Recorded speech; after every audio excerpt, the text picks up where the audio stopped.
Betty Crocker's red spoon logo wasn't just a brand. It was a lifeline for millions of American families facing impossible times. Those worn cookbooks with torn covers and food-stained pages held more than recipes. They contained the survival secrets of an entire generation. Here are 25 recipes you could only find in old Betty Crocker cookbooks. Depression cake. During the Great Depression, this cake became a miracle of resourcefulness. No eggs, no butter, no milk, just flour, sugar, cocoa, baking soda, salt, water, oil, and vinegar. The chemical reaction between vinegar and baking soda created the lift that eggs usually provided. Families called it wacky cake because the method seemed crazy, mixing wet ingredients directly in the pan. The result was a moist, rich chocolate cake that cost pennies to make. Mothers would serve this at birthday parties, and children never knew they were eating poverty food. The cake proved that necessity truly is the mother of invention, transforming basic pantry staples into something that could bring joy to the darkest times. Baked beans. Long, slow cooking transformed humble navy beans into rich, satisfying meals that could feed crowds cheaply. The Betty Crocker method involved soaking beans overnight, then baking them for hours with molasses, salt pork, and onions. Families prepared these on Saturday nights, using residual heat from bread baking to cook the beans slowly. The dish stretched expensive meat into multiple meals. A small piece of salt pork flavored an entire pot. Leftover beans became the base for Monday's soup or Tuesday's sandwich filling. The recipe taught patience and planning, as the best results required time and attention. Many families considered Sunday breakfast incomplete without beans, alongside their eggs and cornbread, creating traditions that outlasted the economic conditions that created them. Peanut butter and bacon sandwich. The combination of creamy peanut butter and crispy bacon created a protein-rich sandwich that satisfied hunger for hours. This pairing became popular during times when meat was rationed, as peanut butter provided plant protein, while small amounts of bacon added the smoky flavor families craved. The Betty Crocker version suggested using just enough bacon to add taste without overwhelming the budget. Some families cooked the bacon until very crispy, then crumbled it into the peanut butter for even distribution. Others preferred whole strips for texture contrast. The sandwich traveled well in lunch pails, as the peanut butter prevented the bacon from making the bread soggy. Children loved the sweet, salty combination, while adults appreciated the sustained energy it provided for physical labor. Bread pudding. Stale bread transformed into dessert magic through this humble recipe. Every heel, every forgotten slice found new life soaked in a custard of milk, eggs, sugar, and vanilla. The Betty Crocker version encouraged creativity. Add raisins, nuts, or cinnamon to taste. Families served this warm with a drizzle of cream or a pat of butter melting on top. The pudding represented the essence of making do. Nothing edible ever went to waste. Leftover biscuits, rolls, even slightly moldy bread, trimmed clean, could become tonight's dessert. The slow baking process filled homes with the comforting scent of vanilla and cinnamon, creating memories that lasted generations. This recipe taught children that something discarded could become something treasured with patience and love. Egg drop soup. Chinese American families adapted this simple soup to stretch ingredients during hard times. Beaten eggs, slowly poured into simmering broth, created silky ribbons of protein that transformed plain water into satisfying soup. The Betty Crocker version added cornstarch for thickness and suggested green onions for color and flavor. Families discovered that leftover rice or noodles could transform this soup into a complete meal. The technique required practice. Eggs added too quickly created scrambled chunks instead of delicate strands. Children learned to pour slowly, while mothers stirred constantly, creating kitchen memories that lasted lifetimes. This soup could be ready in minutes, making it perfect for unexpected guests or when hunger struck suddenly. The simplicity belied its sophistication. A few ingredients handled skillfully created something restaurant-worthy. Butter sandwich. During the darkest economic times, buttered bread became a meal rather than just a snack. The Betty Crocker approach emphasized using good butter and fresh bread, making this simple combination as satisfying as possible. Families often added salt, sugar, or cinnamon to vary the flavor. Children ate these for breakfast, lunch, or dinner, depending on what else was available. The recipe taught appreciation for basic ingredients and the comfort that simple foods could provide. Some families sprinkled the butter with herbs from their gardens, adding nutrition and flavor without cost. These sandwiches represented survival eating at its most basic, yet many people remembered them fondly as comfort food from their childhood. Oatmeal meatloaf. When meat was expensive, oats stretched the family protein to feed more mouths. This meatloaf combined ground beef with rolled oats, creating a hearty texture that held together perfectly without breadcrumbs. The oats absorbed the meat's juices, staying moist while adding subtle nuttiness. Betty Crocker's version included onions, eggs, and milk, forming a loaf that sliced cleanly for sandwiches the next day. Families discovered that oatmeal meatloaf actually tasted better than the all-meat version. The oats prevented the dense, heavy texture that plagued traditional recipes. Children who turned their noses up at morning oatmeal eagerly ate it, disguised in this dinner favorite. The recipe proved that sometimes limitations led to improvements, creating a dish that remained popular long after economic necessity passed. Scrapple. Pennsylvania Dutch ingenuity created this protein-rich dish from pig scraps and cornmeal. After butchering, every usable part went into the pot: heart, liver, tongue, and other organs, then simmered until tender. The meat was shredded and mixed with cornmeal and spices, then formed into loaves and chilled until firm, sliced and fried. Scrapple provided hearty breakfast protein when fresh meat was unaffordable. The Betty Crocker version offered a simplified approach using ground pork and cornmeal, making it accessible to families without access to freshly butchered animals. Each region developed its own seasoning blend. Some preferred sage and pepper, others added thyme or marjoram. The dish embodied the principle of using everything, wasting nothing, creating something delicious from parts others might discard. Slumgullion. This one-pot wonder turned whatever remained in the pantry into a satisfying meal. Ground meat, when available, mixed with potatoes, onions, and any vegetables on hand. The Betty Crocker version suggested canned tomatoes as the base, but families used everything from leftover gravy to diluted ketchup. The name came from mining camps, where cooks threw together whatever they had into one big pot. No two Slumgullion meals tasted alike. Variety was built into the recipe's DNA. Mothers appreciated its flexibility, and children looked forward to the surprise of never knowing exactly what they'd find in their bowl. The dish taught families to be creative with leftovers, transforming odds and ends into something hearty enough to fuel hard-working bodies through difficult days. Hot water cornbread. Southern kitchens perfected this technique for creating crispy cornbread without eggs or milk. Boiling water mixed with cornmeal, salt, and a touch of fat created a batter that could be shaped by hand and fried until golden. The high temperature of the water partially cooked the cornmeal, creating a texture impossible to achieve with cold liquid. Families ate these hot from the skillet, split open, and topped with butter, honey, or molasses. The recipe required perfect timing. Too hot and the water would burn your hands, too cool and the bread wouldn't hold together. Mothers taught daughters the feel of proper consistency, passing down knowledge that couldn't be written in any cookbook. These cornbread patties often served as the entire starch for a meal, filling and cheap enough to feed large families.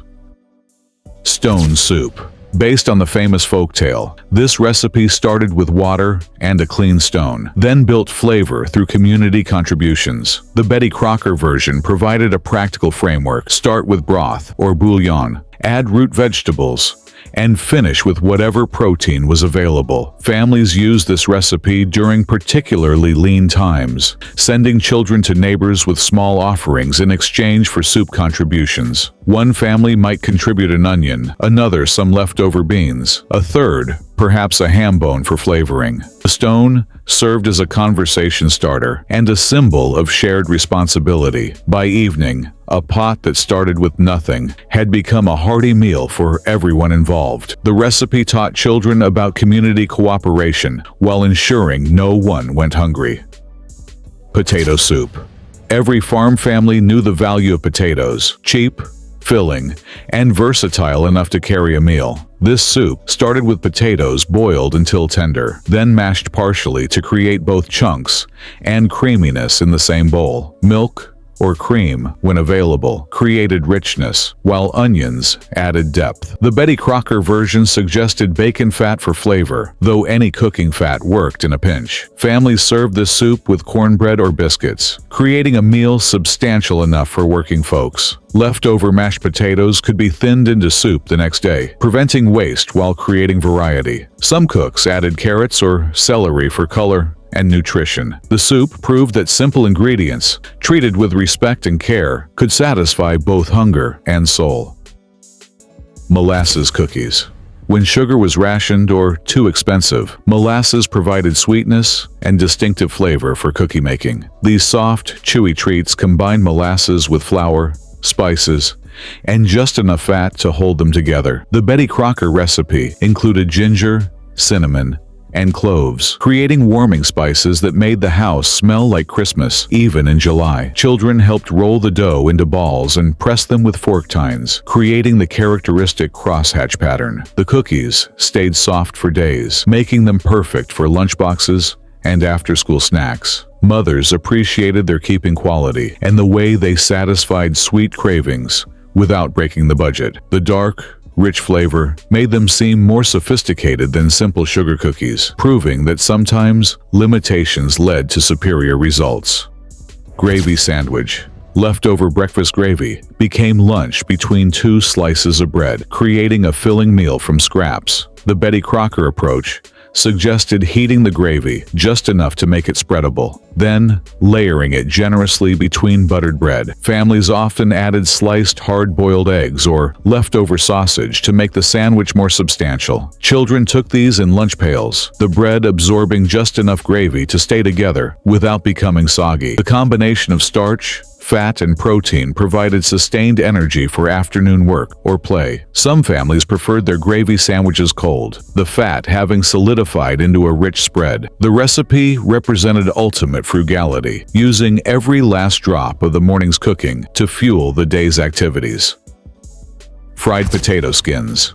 Before loaded potato skins became restaurant appetizers, frugal cooks fried the peels removed from dinner potatoes. These crispy treats provided snacks for children, while mothers prepared the main meal. The Betty Crocker method involved saving clean peels throughout the day, then frying them in hot fat until golden and crispy. Salt, while hot, made them irresistible. Families discovered that potato skins contained valuable nutrients, making this waste food actually nutritious. Children begged for these crispy treats, never realizing they were eating scraps. Some cooks saved bacon fat specifically for frying potato skins, adding flavor while using up another kitchen byproduct. The recipe taught families to look beyond conventional thinking about what constituted food, finding value in parts others might discard.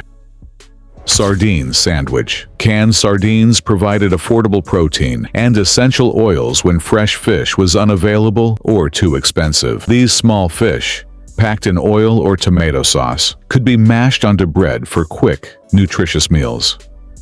The Betty Crocker approach suggested adding chopped onions and a squeeze of lemon to brighten the flavor. Families often kept several cans on hand for emergency meals. Sardines didn't spoil and required no cooking. Children initially resisted these strong-flavored sandwiches, but learned to appreciate them as acquired tastes. Some families preferred sardines on crackers, creating elegant-feeling snacks from humble ingredients. The high calcium content from the soft bones provided nutrition that growing families needed. These sandwiches proved that good nutrition didn't require expensive ingredients, just willingness to try new flavors. Tomato sandwich. Summer's abundance of tomatoes created the perfect opportunity for simple, satisfying sandwiches. thick slices of ripe tomatoes, layered between mayonnaise-spread bread with salt and pepper, became a seasonal celebration. The Betty Crocker version emphasized choosing fully ripe tomatoes and salting them briefly to draw out excess moisture. Families grew their own tomatoes when possible, making these sandwiches practically free during harvest season. The key: lay in good bread that could stand up to the tomato's juice without becoming soggy. Some cooks added lettuce or bacon when available, but purists insisted that perfect tomatoes needed no embellishment. These sandwiches captured the essence of summer in every bite, providing fresh nutrition when budgets couldn't stretch to more expensive proteins. Egg sandwich. Hard-boiled eggs, chopped and mixed with mayonnaise or mustard, created filling protein for lunchboxes and quick dinners. The Betty Crocker recipe suggested adding chopped pickles or onions for extra flavor and crunch. Families often prepared several dozen eggs at once, keeping them on hand for multiple meals throughout the week. These sandwiches traveled well and didn't spoil quickly, making them perfect for working people who couldn't come home for lunch. Children enjoyed helping chop the eggs, learning kitchen skills while contributing to meal preparation. Some families added curry powder or paprika for sophisticated flavor, proving that simple ingredients could create complex tastes. The sandwich demonstrated how a few cents worth of eggs could provide the protein foundation for a satisfying meal. Onion sandwich. Raw onions sliced thin and layered between buttered bread created surprisingly satisfying sandwiches for those who could handle the bite. The Betty Crocker version suggested sweet onions when available, though any variety worked. Salt helped draw out some of the onion's harshness while adding flavor. Families often served these alongside soup or beans, the onion's sharpness cutting through rich, heavy flavors. Workers took these in lunch pails, as the strong flavor helped mask any staleness in the bread. Some cooks added vinegar or sugar to mellow the onion's intensity. These sandwiches provided vitamins and flavor when other vegetables were unavailable or too expensive. The recipe taught families that even the most basic ingredients could create satisfying meals when prepared with care and eaten with appreciation. Bologna and mustard sandwich. This lunch counter classic combined affordable processed meat with tangy mustard for a satisfying meal. The Betty Crocker approach emphasized buying bologna in bulk and slicing it thick for better texture and flavor. Families stretched the meat by cutting it thin and adding lettuce or tomatoes when available. Good mustard made all the difference. A sharp, quality mustard elevated the simple sandwich into something special. Children took these to school regularly, trading with classmates who brought different varieties. Some families preferred their bologna fried slightly for extra flavor and texture. The sandwich represented reliable, affordable nutrition that could be prepared quickly and eaten anywhere. Its popularity proved that sometimes the simplest combinations created the most enduring favorites. Fried green tomato sandwich. End-of-season green tomatoes found new life when sliced, breaded, and fried until golden. These crispy, tangy slices created unique sandwiches that used up garden produce that wouldn't ripen before frost. The Betty Crocker method involved dipping tomato slices in buttermilk, then cornmeal, before frying in hot fat. The contrast between the crispy exterior and firm, tart interior created interesting textures and flavors. Families served these hot from the skillet, often with mayonnaise or mustard, to complement the tomato's tanginess. The recipe prevented waste while creating something special from what others might discard. Some cooks added spices to the cornmeal coating for extra flavor. These sandwiches proved that creativity in the kitchen could transform potential waste into memorable meals. Bacon and onion sandwich. Small amounts of bacon combined with sliced onions created sandwiches that maximized flavor while minimizing cost. The bacon was cooked until crispy, then the onions were fried in the rendered fat until golden and sweet. The Betty Crocker version suggested using just enough bacon to flavor the onions without overwhelming the budget. This combination created complex flavors from simple ingredients. The bacon's smokiness balanced the onion's sweetness. Families often made these for breakfast or dinner, serving them with eggs or soup. The rendered bacon fat could be saved for other cooking, making every part of the ingredient useful. Children loved the sweet-salty combination, while adults appreciated how a little bacon could transform humble onions into something special. Creamed chipped beef on toast. The military men knew it by a colorful name, SOS, or shit on a shingle. Back home, mothers served it to hungry children without the crude nickname. Simple dried beef, sliced paper thin, swimming in white sauce over toast. During the Depression and both World Wars, dried beef kept without refrigeration and stretched to feed many mouths. The recipe couldn't be simpler. Melt butter in a pan, stir in flour to make a roux. Add milk slowly until it thickens, then toss in chipped beef. The salty meat flavored the entire dish, while the creamy sauce turned a few slices of beef into a meal that could feed a family. Served over toasted stale bread, it became dinner for pennies. Grandmothers would rinse the beef first to remove some salt, a trick learned from necessity when hypertension became a concern. Modern palates might find it too salty, but during harder times, salt preserved what precious protein families could afford. Onion sandwich. Nothing speaks more plainly about hard times than the onion sandwich. 2 slices of bread, a thick slice of onion, salt, pepper, and if times weren't too hard, a smear of butter or lard. That's it. Raw onion's sharp bite provided flavor when little else was available. Children would sometimes sprinkle sugar on top to cut the harshness, a poor man's caramelized onion. The onion provided vitamins when fresh vegetables were scarce. In coal mining towns across Appalachia, men carried these sandwiches into the darkness, unwrapping them hours later for sustenance during long shifts. The strong smell meant nobody would steal your lunch, and the powerful onion was believed to help counteract coal dust in the lungs. Sometimes necessity creates virtue from the simplest ingredients. Hoover stew. Named bitterly after President Herbert Hoover during the Great Depression, this one-pot meal combined whatever was available. Usually macaroni, hot dogs cut into small pieces, canned corn, and canned tomatoes. In Hoovervilles, shantytowns named after the president, many blamed for their poverty, community pots of this stew simmered daily. One hot dog could flavor a pot, feeding 12 people. The pasta provided bulk, the canned vegetables added nutrition, and the hot dog contributed protein and fat. Soup kitchens served versions of this stew, adjusting ingredients based on donations. Sometimes government cheese replaced hot dogs, or cabbage stood in for corn. The basic formula remained the same. Stretch a small amount of protein with pasta and vegetables to feed many hungry mouths. Ham hocks and beans. The wealthy ate ham steaks. The poor made meals from what remained, the bony joint where the pig's foot connected to the leg. These ham hocks, packed with connective tissue and small bits of meat, flavored pots of beans that could feed families for days. Dried beans soaked overnight, then simmered slowly with a ham hock. After hours of cooking, the meat fell from the bone in tender shreds while the beans absorbed smoky pork flavor. Served with cornbread to soak up the rich broth, this meal became a cornerstone of Southern cuisine. Farm families who butchered their own pigs used every part of the animal out of necessity.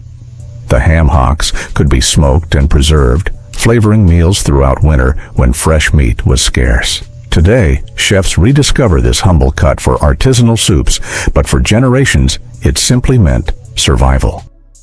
Pinto bean sandwiches. When lunch meat became an unaffordable luxury, cold pinto beans replaced it between bread slices. Left over from dinner the night before, these beans provided protein and filled empty stomachs. Mashed slightly with a fork and mixed with chopped onion and a dash of vinegar, the beans gained flavor that made the sandwich more than mere sustenance. Sometimes a thin scraping of mustard added tang when little else brightened meals. In coal mining communities and textile mill towns, these sandwiches appeared in lunch pails and children's school bags. The bread came from oven-filling baking days when 7 or more loaves prepared all at once saved precious fuel. The sandwiches represented parents' determination that their children wouldn't go hungry, no matter how tight money became. Corn cob jelly. After kernels were removed for dinner, corn cobs still contained sweetness and flavor. Thrifty households extracted this last bit of goodness by boiling the cobs to create a sweet liquid that, when combined with sugar and pectin, became a delicate honey-colored jelly. The flavor defied easy description, subtly corn-like, but with floral notes similar to honey. Spread on biscuits or cornbread, it provided sweetness when sugar was rationed. During World War II, when sugar stamps limited purchases, this jelly stretched sweetener further than most recipes. Farm families developed this technique generations before industrialized food systems. The recipe appears in handwritten cookbooks passed through families, sometimes with notes indicating which variety of corn produced the best flavor. Modern foraging cookbooks have rediscovered this technique, rebranding it as artisanal rather than acknowledging its roots in genuine need.